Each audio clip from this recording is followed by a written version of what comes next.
Now, before we get started, I would really love if you hit the subscribe button and the notification bell so you can get the latest content from the YouTube channel, The Last Rewind. And don't be shy about leaving your comments at the bottom of the page because you are the sole reason why this channel will be successful. Thank you. Are you entertained? I wasn't. To those who watched the Jake Paul Mike Tyson match last night, I feel sorry for you, but I tried to tell you that match was going to be garbage. I told you back earlier this part of this year, I made a video about it. I said this was a bad idea, and it came out to be true. That I want it to be, but it just is what it is. If you haven't already done so, please hit the like and subscribe button, and you will be able to get future episodes of The Last Rewind speaking on topics like this: Jake Paul and Mike Tyson. Wow. Well, I had a bad day prior to watching that match. Had some car issues. Got home. I needed to take a nap. I said I'm not going to be able to watch the whole match. I don't want to call it a pay-per-view because it's not technically what it is, because Netflix had it for free. So, hey, I got what I paid for. Nothing. I missed all the matches, even though I heard the girls' match was pretty good, and I'll go back and watch that later. But I woke up about 12:10-ish, and the girls' match was somehow still up there because I think Netflix has some streaming issues, and for some reason that match was still on. And I kept looking on like Instagram and Facebook, like, is anybody talking about, when the Tyson fight is supposed to happen? Like, what time is it supposed to happen? 'Cause I know fights come on about 12 o'clock sometimes now, and apparently it was on already. So I had to fast forward, hit the go live button, and it was, I think, in the third round by that point, and I had to rewind it a little bit.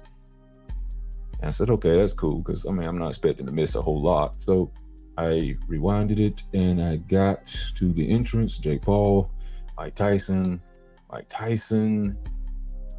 There was something missing. The aura, of course, I didn't expect to still be there, was not there. He seemed lethargic in the face. Like, not even, Mike always had a look like he was a caged animal. He just couldn't wait to get to the ring and destroy his prey. It didn't seem like it was there. It looked like he was like, man, I don't feel like waking up to take the kids to school in the morning. I need coffee. Stat. And when he got inside the ring, I saw something else that was telling me, a harbinger, if you will, that knee sleeve. I said, oh no, this is not good. A boxer's power is not just in his fist, not just in his abs, it's in his waist, it's in his legs. All those things come together to make a mighty punch. And Mike Tyson used to make the mightiest of punches of anybody that was in the boxing game. And if his knee is gone, which is going to hurt his stamina, his power, his elusiveness, if you will, and he, as a boxer that likes to come forward, he's not a good boxer going backward, that's going to spell trouble. And boy, was I right. Mike gave he gave the best he gave the best 4 minutes of his life, to Jake Paul's. And after the second round, it was over. Mike was gone. That was not Iron Mike. That was aluminum Mike. I'll explain that in a little bit. Iron Mike had no fear. When it went into the ring, he knew his abilities. He knew his opponent's weaknesses. A lot of times Mike won the match before he even got in the ring, or he won it at the stare down. Mike didn't win it the day before where he slapped Jake Paul in the face, even though I think that was scripted, but nothing was there. It was empty calories. Mike in the third round was already gassed. He had no quickness. He couldn't elude punches. He couldn't counterpunch. Jake Paul to his credit, was hitting him with some good ones. But I can also tell, because I think this match was slightly scripted. If a knockout happened, so be it, but it's slightly scripted. Jake Paul, if he really wanted to, I'm sorry for people who are in make-believe land about Mike, Jake Paul could have knocked Mike Tyson out if he wanted to. The opportunity was there, but I believe they had an agreement to make this go the distance if possible. Mike, yeah, when you were 20, and that's all people were talking about. When Mike was in his 20s, when Mike was in his prime, he would have killed him. But that's not what we're fighting right now. You can't live off the past today. You can't live off your past forever. At some point, you got to fight in the present. And he was unable to do that. And people were like, oh, well, he went 8 rounds. He stood 10 toes down. So that's to be respected and commended. That's because Jake wanted him to go 8 rounds. He could have knocked Tyson out if he wanted to. Tyson was gone. You hear me? By the 3rd round. Just think about it. People were saying the rules were changed to protect Jake. No. They were changed now after viewing this to protect Mike. 2-minute rounds. 8 rounds. Maybe the 14-ounce gloves, maybe that was to protect Jake, but I'm now starting to think that was to protect Mike too. That's 8 rounds. You all see these training videos and see Mike was working on his cardio, how super fast he was training with his sparring partners and stuff. I'm like, y'all, he's not getting hit back though. Nobody's leaning up against him.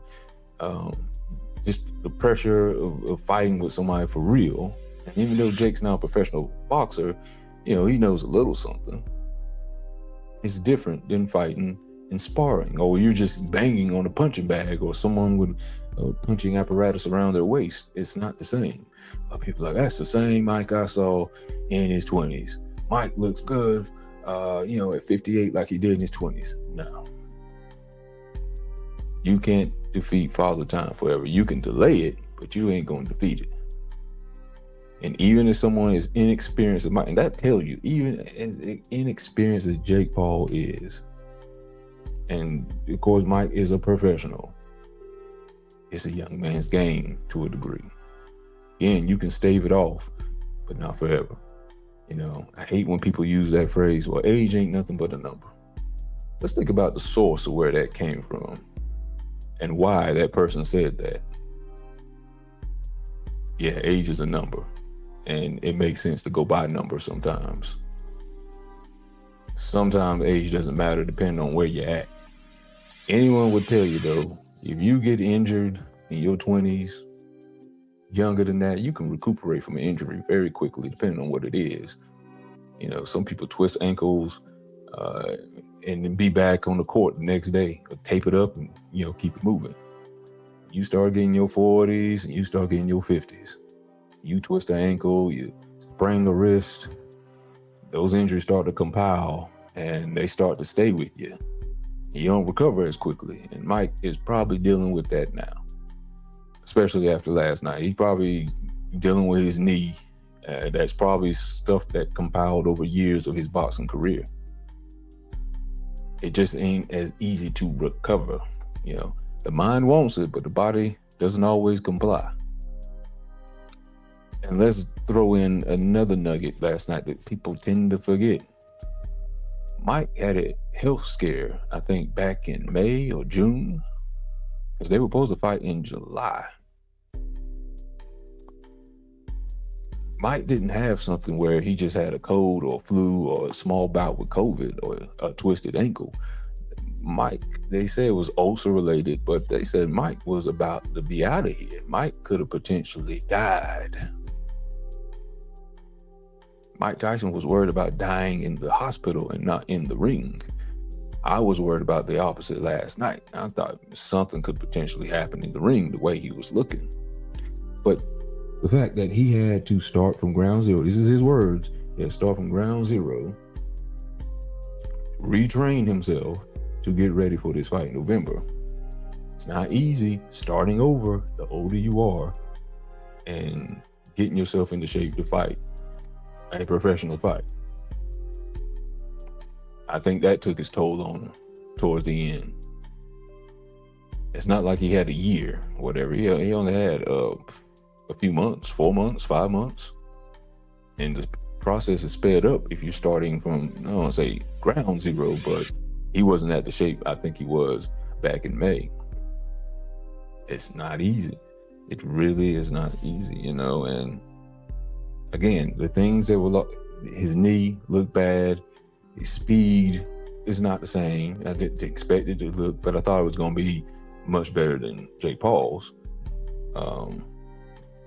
The power, you know, I think is a combination of his knee being hurt and whoever else, who knows what else was hurt. But you need your full body for a lot of times to land the hardest of power blows. And Mike is known for that. It wasn't there. The snap wasn't there, you know. Stamina definitely wasn't there. And I feared that anyway, because Mike was never a big stamina guy for most of his career, you know. Mike would tell you that, you know, his stamina has never been great. That's why he tried to get a lot of the fighters out of there quick. And the only thing that might have still been there was the chin. Give that Mike had a good chin. You know, Mike could take a lot of punishment, but that ain't a good thing either. You know, I don't want anybody to have to take as much punishment as they should. You should be able to duck punches after a while. You know, Roy Jones know that. Roy Jones had no chin, but he couldn't take no punishment either. This is why it's good that he was very quick to avoid punches, because, you know, that can take its toll on you in the latter parts of your life. And that's another thing, you know, that's why I said about injuries compounding. You can take hits like that when you're in your 20s. In your 40s and 50s, after you've compounded so many head shocks, you don't recover as quick or at all. So there is that. And what I meant by, you know, that's what I kind of meant with Iron Mike saying that's not Iron Mike, aluminum Mike. I'm not calling him soft. What I'm saying is, you know, iron is hard to bend. It's in the shape it's going to be in. It's hard to break. But aluminum, you take aluminum out and it's a flat piece of, you know, metal or whatever. There's no dents or anything. But when you crumble it up or you put little dents in it over time, you can never flatten it back out to the way it used to look before. You keep those marks. And Mike is at the point those marks don't go away, or he can't flatten it out as easier as he could when he was in his 20s. So that's where Mike is now. And we need to let Mike Tyson go off into the sunset, enjoy the money he made last night, 20 million by the way. Jake Paul made 40 million. We need to let Mike just enjoy that money, go spend time with his kids, and live the rest of his life as peacefully as he can. I'm worried about that because last night they asked him, are you going to retire? Is this your last fight? And, you know, he was like, I don't know. I'm trying to do a Mike Tyson voice. I ain't doing it right now. He kind of alluded that, you know, I'll think about it. It didn't look like he didn't have a forlorn look like, you know, this could be the end. It's just like, if the right opportunity presents itself, $20 million, he'll do it. And I'll propose right now, Mike, we can have 5 rounds, 30 seconds apiece, 20-ounce gloves. I'll fight you for $2 million. I'll fight you for $20,000. I might fight you for 200. I ain't gonna fight you for 200. 2,000. No. $20,000. That's the lowest I'm going. I'll fight you for that. Sign the contract. I wait your answer. Good sir. But I can't get mad at him for even taking that money, because again, that's 8 rounds, 2 minutes apiece. That's 16 minutes of work. Who's gonna turn that down? Not most people. But let me get into the legacy I think that was lost last night with this boxing match that happened. First thing, legacy that was lost last night is the boxing legacy of the audience.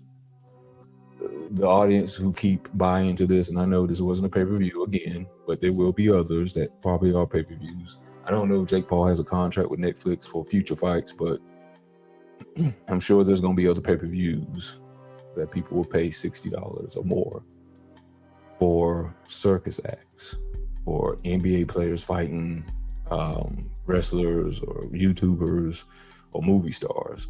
I'm sure that's still going to happen, and people are going to pay more than they actually pay professional boxers who have been doing this since they were in their they were kids. People who trained to go to the Olympics and they became professional boxers, they're going to turn into more to people who don't know jack about the sport versus the professionals. And the audience who was so keen on seeing old Iron Mike Tyson destroy Jake Paul, which is probably, I guess, the drive for people to watch this. They were disappointed last night because it wasn't a competitive match. Because don't get me wrong, although Mike Tyson did not do his best, or he did the best he could, but he didn't do what we expected him to do. Not me, but you guys. Jake Paul didn't go for the kill either, which is something else people also want to see. They want to see a knockout. They want to see a battle. None of that happened last night. It was just pitter-patter. Mike was so tired last night, snot was coming out his nose. Jake could have easily knocked him out if he wanted to. But I believe they had an agreement to try to get as many rounds as possible to make it entertaining and not be a first round knockout. And I wonder if that was even discussed on Mike's part, like, hey, Mike, don't knock me out in the first round. Maybe it was just discussed to Jake. Jake, man, don't knock me out in the first round, man. Don't destroy my legacy too bad. I don't know. But people were expecting that to happen to Jake Paul. And a lot of people were disappointed. So that bit of legacy was lost. The next thing, Mike Tyson. Mike Tyson couldn't win no matter what happened last night. If he won, you beat a YouTuber. If he lost to a YouTuber. He lost regardless. And then for him to look, I can't even say it's bad because he looked like what I expected him to be. He looked his age. So maybe he won in that aspect because you guys will finally believe that Iron Mike is dead. This is his Mike Tyson. Let him live his life. Let him go hang with his kid and his wife and sell legal weed and let him be happy. You know, don't put him in this position no more where he got to call himself Alexander the Great and he's a warrior and he's a throwback to old gladiators. Let Mike, make his hangover money, his marijuana money, and laugh on interviews. Let Mike smile again. We don't want menacing Mike no more because he's going to have a bad idea to get in the ring with someone again, maybe Holyfield. And Holyfield last fight got knocked down and knocked out in the first round by someone who's not even a boxer, was a UFC guy. He's going to have that idea to fight someone else, and it could end worse than Jake Paul. The next guy may not have mercy. So leave Mike alone. Let Mike go back home. Mike Tyson can do some training somewhere. But boxing, leave it alone. That time is over. That was a good time for you, good era. Remember it fondly. I do. Loving you, watching you knock out people as a kid, murder people as a kid, even though that sounds kind of sick. But let that Mike live. Let this new age Mike go forth into a new revenue. What loss? Boxing, that's the other legacy that lost last night. Boxing as small revivals over time. Boxing is almost like the slam dunk contest in NBA. Every now and then, every 8 years, somebody comes around and puts on a exhibition that says, oh wow, slam dunk contest is back. Same thing with boxing. Oh wow, Tyson Fury and Wilder, wow, they're putting boxing back on the map. Only for a little bit, but two people can't do it. It has to be many boxers that can do it, and it just hasn't been that way for a long time. I would say the 90s might have been the last good era for the heavyweight division, maybe the early 2000s. We had good heavyweight boxers, don't get me wrong, but I mean, where there's a challenge here that's exciting, another challenge here that's exciting, that somebody could potentially lose. There hasn't been an era like that in a while. And then you have a lot of fighters who duck good fighters so they can remain on top and keep making the money, you know? So that era is just done. No one fights anyone just to prove who's the better fighter. They prove, I can continue making this money and the biggest revenue out of any other boxer. Since, Mayweather, expert at that. He did great with that, so he's a great businessman. I'll give him that. He's still boxing exhibition matches, and for some reason, people keep buying them. Yeah, even though I think they're a little bit scripted too, with a little bit of realism in there. Kayfabe, I think that's what the wrestling people call it. But boxing as a whole is lost because we're going to pay money for the circus, which is these YouTuber fantasy matches versus professional boxing. So boxing, their legacy took a hit last night. We need to get back to the professionals, but I don't know if that's going to happen. Because the irony of that is, look at where that boxing match happened last night. It happened in Jerry World, the AT&T Center, known as the Dallas Cowboys home field. And the irony, I guess, or the connection, I'll say, is Jerry has peddled championship dreams, championship teams for over a quarter of a century. The product he puts on there never fulfills that promise, especially this year.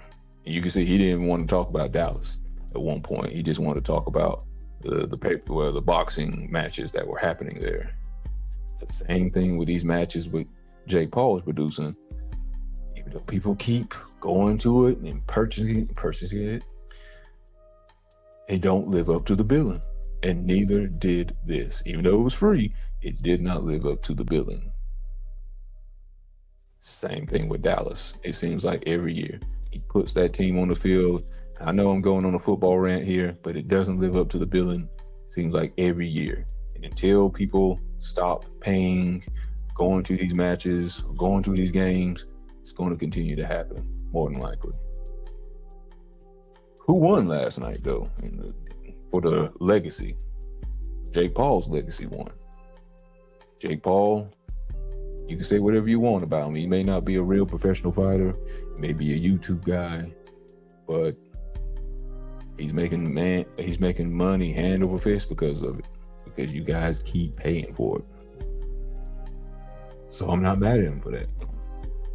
If he has a niche and he's making money over it, and you guys keep shelling out the money, even with a hurtful economy, that's you guys' fault. I'm not paying for it. Again, thank goodness Netflix had it for free, so I could talk to you guys about it. But Jake Paul is going to continue to do this. His brother, who is in wrestling, is going to continue to do this because he's bringing in the views and he's bringing in the revenue. So can't be mad at it. Someone's legacy kind of took a bump a little bit, even though I said he took a hit last night. Mike Tyson, even though he took more of a hit than anything, he got $20 million for a 16-minute work night. $20 million can be turned into something else. He can flip that money into more marijuana money or whatever business venture, just something else. And his legacy, it may have took a hit in boxing, but it can take an increase in some other business aspect. So his legacy is not completely done as a person because he's still on this earth. He can make money and make his image better in other, avenues of life. So boxing took a hit. Other things he can do to take people's minds off of that. If you guys let him go home, stop asking him to come back and show the old Mike. Old Mike is gone. Bury it. I tell you another one, which I've kind of mentioned a little bit since, that the legacy got a nice punch up, was probably wrestling. Wrestling is similar to what I think Jake Paul is doing. Scripting the matches so the outcome is known and can make it favorable for the audience somewhat, except it doesn't seem to grasp how to make the match favorable for the audience to watch. That was not a favorable match to watch last night between him and Mike Tyson. Wrestling, why it's so popular, why WWE is so popular, is they cater to the fans. They usually give the fans what they want. They try to give them an ending that they'll never forget. It'll be talked about for days, and it moves on into the next match. It doesn't always work, but more often than not, they hit it right. I have seen too many Jake Paul matches that I would say are classics that I would go back to and study. And this one is probably one of the worst ones I've seen. The most boring, the most uninspired one I've ever seen. And again, I think it was scripted because I think Jake Paul, if he really wanted to go for the kill, he would have. And he could have. He didn't. So if you want to go watch something that's scripted, that's more exciting, and the outcome is already determined, go to wrestling. I love wrestling, but if I want to watch something like that, I'll go to wrestling and not to Jake Paul. Let Mike go home. Go home, Mike. Enjoy your family. Enjoy your kids. Enjoy your previous legacy. No one can destroy that. It can take a blow. It can take a hit. It's like Mike when he went to the Wizards. Michael Jordan, that is. But no one's going to destroy your legacy completely. Go home and live in peace, brother. This has been The Last Rewind with Big Red. Please, before you leave, hit the like button and subscribe. Leave your comments below, and I will see you on the next episode of The Last Rewind. Peace.